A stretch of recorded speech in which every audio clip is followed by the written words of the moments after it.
こんにちは、デザインドリップです。今回はこのようなモーションブラー加工のインスタバナーの作り方を紹介したいと思います。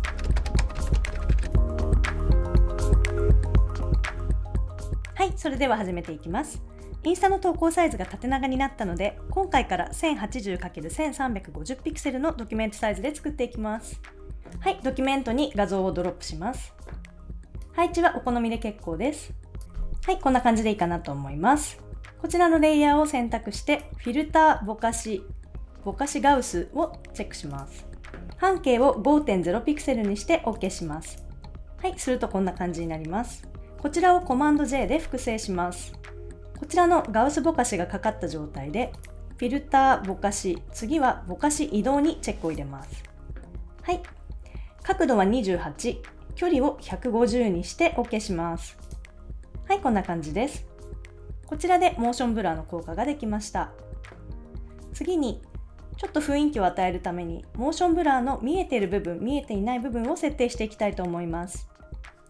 こちらの上のレイヤーを選択して、こちらのアイコンからレイヤーマスクを追加します。こちらのマスクの方を選択して、ブラシツールに持ち替えます。黒と白になっていると思うんですが、黒の方でモーションブラーの効果を見せない部分をブラシで描いていきます。こんな感じでいいかなと思います。お好みで調整してください。こちらを右クリックするとレイヤーマスクを使用しないというのが出てくるので、こちらにチェックを入れるとビフォアが見れます。こちらで見比べてチェックしてみてください。はい、こんな感じでいいかなと思います。次に長方形ツールに持ち替えて全体を囲うように四角形を描きます。こちらの色を真っ黒にします。描画モードをソフトライトに変更します。さらに不透明度を 35% に設定します。するとこんな感じになります。こちらで背景は完成です。次にテキスト周りを作っていきます。テキストツールに持ち替えます。フォントはヘルベチカノイエ LT65 ミディアム。サイズは150ピクセル。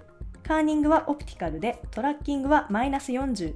色は真っ白に設定しておいてください。こちらでモーションと書いてこの辺りに置いておきます。はい、こんな感じです。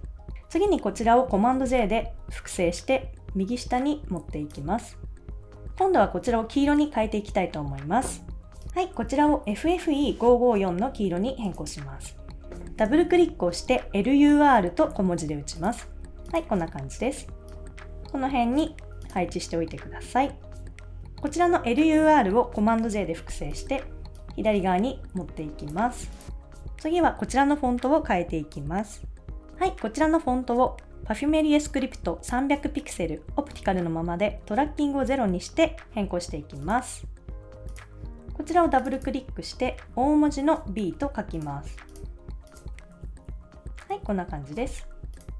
はい、次はこちらの文字の形を変えていきたいので、こちらを選択した状態で書式メニューのパネル、時系パネルにチェックを入れます。するとこんな感じでたくさんの文字が出てきます。こちらの B をダブルクリックして選択した状態で、こちらのフォント全体から現在の選択文字の異字体にチェックを入れます。するとこんな感じでいろんな形の B が出てきます。一番左をダブルクリックするとこんな感じのちょっとおしゃれな感じの B になりました。こちらを使っていきたいので、こちらで丸で確定します。時系パネルはもう使わないので消しておきます。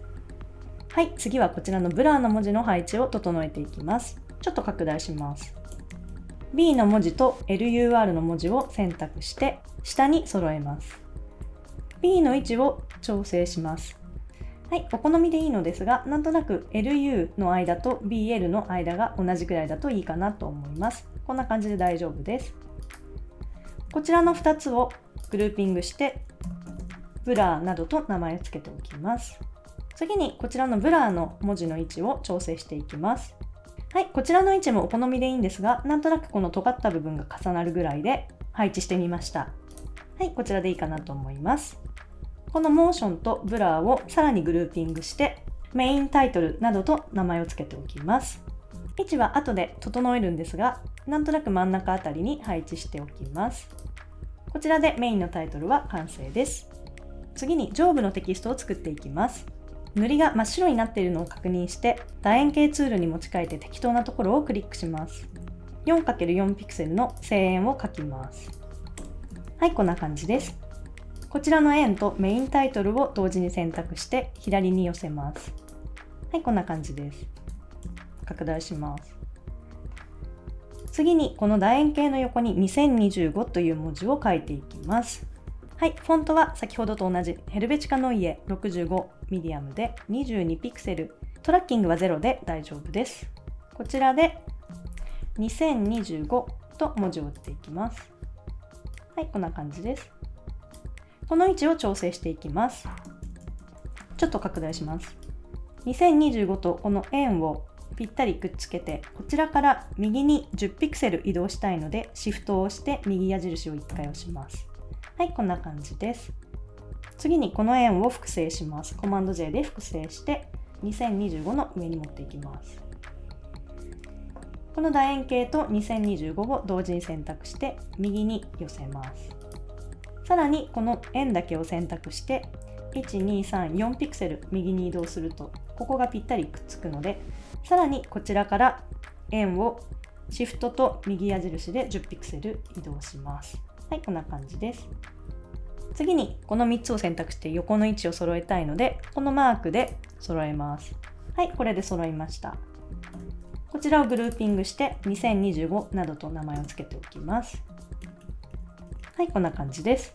さらにこちらの2025のグループをコマンド J で複製して、先に作ったメインタイトルと同時に選択をして右に寄せます。はい。次にこちらの複製した2025をオーガストの AUG と文字を書いていきます。こちらの空きを調整したいので、この3つを選択してこの右のマークで揃えます。はい、こんな感じです。こちらのグループ名を AUG と書いておきます。次にこちらの真ん中に Photoshop という文字を置いていきます。テキストツールに持ち替えて、フォントは同じヘルベチカノイエ LT65 ミディアム。次はサイズを28ピクセルに設定します。トラッキングは0です。Photoshop と大文字で書きます。位置は後で調整するので適当に真ん中ぐらいに配置しておきます。はい、こんな感じです。気になるようであればカーニングなどを適宜調整してください。はい、こんな感じで大丈夫です。次にこの枠を作っていきたいと思います。長方形ツールを持って適当なところをクリックします。230ピクセル ×75 ピクセルの長方形を作成します。はい、こんな感じです。こちらを選択して、プロパティパネルのアピアランスで塗りをなしにします。線を FFF の真っ白にしていきます。で、こちらは1ピクセルで大丈夫です。はい、こんな感じです。で、こちらをボタンのような丸い形にしていきたいので、こちらを選択して、同じアピアランスの部分から、こちらの鎖型のマークにチェックが入っているのを確認して、スライダーを目いっぱい右に引きます。するとこんな感じでボタンのような形になります。こちらの Photoshop と今作った図形を同時に選択して、上下中央に揃えます。はい、こんな感じです。こちらの今作った2つのレイヤーを選択してグループ化して Photoshop などと名前を付けておきます。先に作った 2025AUG Photoshop この3つのグループを選択してこのアイコンで横の位置を揃えます。さらにこちらで空きを揃えます。はい、こんな感じです。こちらの3つのグループをさらにグループ化してトップなどと名前を付けておきます。はい、こんな感じです。こちらの位置を調整していきたいと思います。ちょっと拡大します。こちらをモーションの上の部分にくっつけて、こちらから40ピクセル上に移動します。シフトを押して、1、2、3、4。はい、こちらで大丈夫です。次は下の部分のテキストを作っていきたいと思います。イラストレーターでこちらのバーコードのファイルを開きます。こちらのバーコード部分だけをコピーして、Photoshop にシェイプレイヤーとして貼り付けます。はい、こんな感じです。この状態でシフトを押して右上をクリックすると変形モードになるので、この状態でここの鎖型のアイコンにチェックが入っていないのを確認して、横幅95ピクセル、縦が15ピクセルで OK します。はい、こちら95ピクセル ×15 ピクセルになっているのが確認できると思います。拡大します。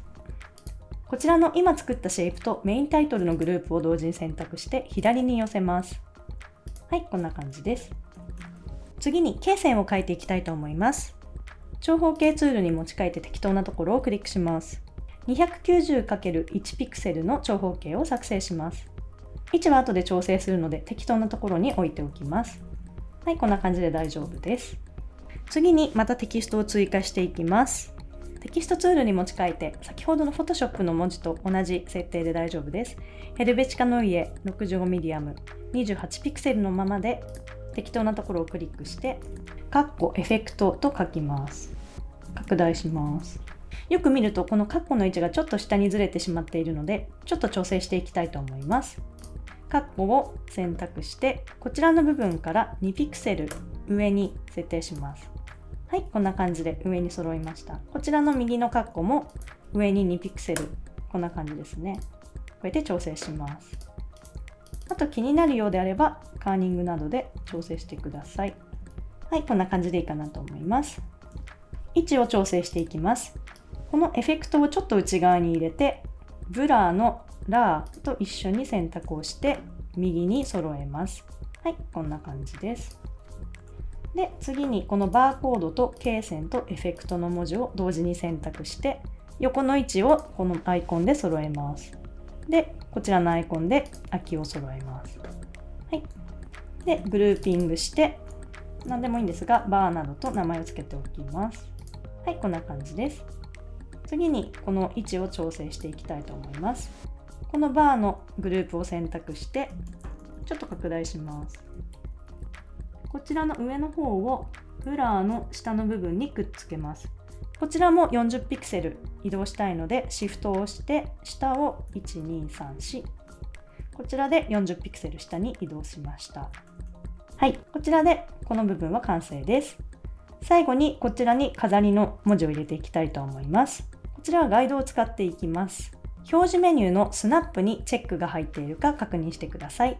さらにスナップ先のこちらのガイド、レイヤー、ドキュメントの幅など全部にチェックが入っているかも確認してください。はい、この状態でバーを選択します。ちょっと拡大します。はい、ルーラーからガイドを引いていきます。スナップにチェックが入っているのでスナップすると思います。はい、こんな感じです。ちょっと拡大してみます。ちょっとだけずれているので調整します。はい、こんな感じでいいかなと思います。次にテキストツールに持ち替えてこのガイドに沿って四角い枠を書いていきます。こんな感じです。で、こちらにコピー用のテキストをコピーしてください。こちらの文字を調整していきます。こちらをダブルクリックして15ピクセル、カーニングはオプティカル、行間は自動でトラッキングは0で大丈夫です。さらに段落パネルからこの右側のアイコンで両端揃いにします。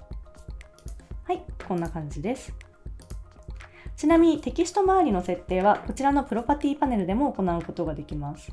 こちらの文字というところからフォントを変えたり、あとこちらの段落の方から今の両端揃いなども設定できるので、どちらでも大丈夫です。で、こちらちょっと高さがありすぎるので、ボックスをこの文字の下ぐらいまで、ギリギリぐらいまでの高さにしていきます。だいたい40ピクセルぐらいの高さで大丈夫です。こちらで OK します。はい、大丈夫です。こちらであとはこちらの空きを調整していきたいと思います。ガイドはもういらないのでコマンドとコロンで消しておいてください。拡大します。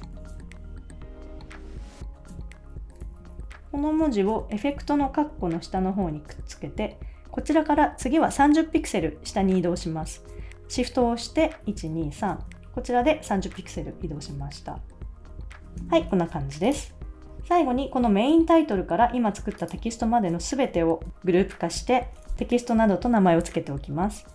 背景レイヤーをダブルクリックして普通のレイヤーにしておき、こちらと今のテキストグループを同時に選択して上下中央に揃えます。はい、ちょっと背景を白にして確認してみたいと思います。はい、こちらで完成です。このような部分的なモーションブラーの効果をよく見かけるので作ってみました。ネオンっぽい画像などで作るととても可愛くなっておすすめです。また部分的にこういうスクリプトを使ったタイポグラフィーもずっと流行っているので今回また取り入れてみました。ぜひ皆さん作ってみてください。ありがとうございました。